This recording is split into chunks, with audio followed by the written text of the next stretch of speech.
You're looking at a jagged graph full of spikes, but hidden in these peaks is the identity of a molecule.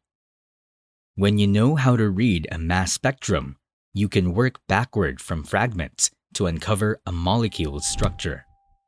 In this video, you'll learn how to interpret a mass spectrum, identify key peaks, and use fragment patterns to determine molecular structure.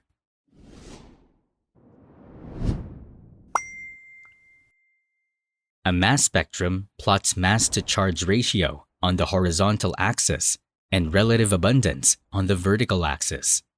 Each peak represents a fragment of the molecule. Taller peaks mean that fragment appears more often.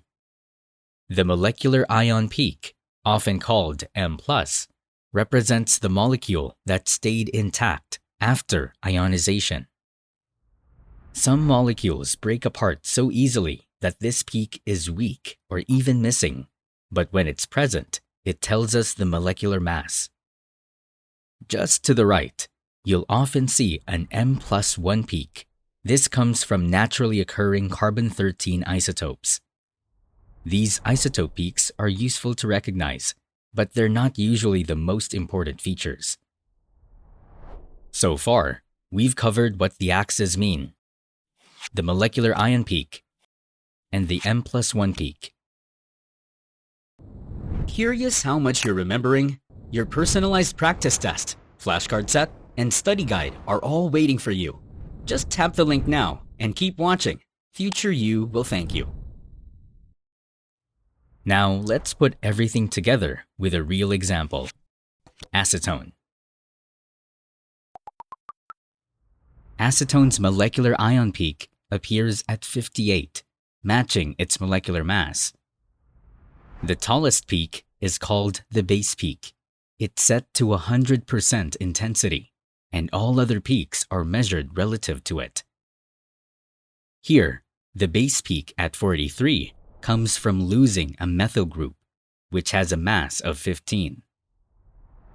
That same methyl group shows up as its own fragment at mass 15. Now compare that with hexane, a simple straight-chain hydrocarbon. Hexane's molecular ion peak appears at 86, followed by fragments formed as carbons are removed step by step. Predictable fragments like ethyl, propyl, and pentyl make simple hydrocarbons much easier to interpret. However, different functional groups break in characteristic ways, giving chemists even more structural clues. To recap, a mass spectrum shows fragment masses and their abundance. The molecular ion peak gives molecular mass. The base peak shows the most common fragment, and fragmentation patterns help confirm structure. Now that you've watched the video, let's see how much you remember. Head to the link in the description where you'll find Quizlet content made just for you.